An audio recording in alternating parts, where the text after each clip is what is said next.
How to turn off professional on Facebook page. Hello everyone.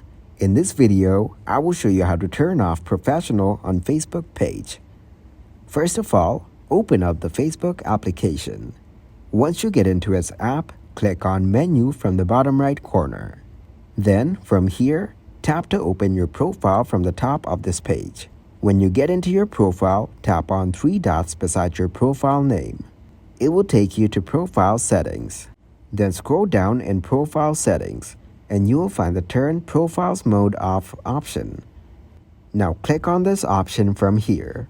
After that, click to continue to turn off Professional Mode. It will take you to another page from where you have to select the Turn Off option. After that, you will successfully turn off your professional mode. Also, check out our video on how to delete Facebook account permanently without password. Thank you guys for watching this video. Hope you got some value. Make sure to like the video and subscribe to the channel to get notified for new videos. See you in the next one.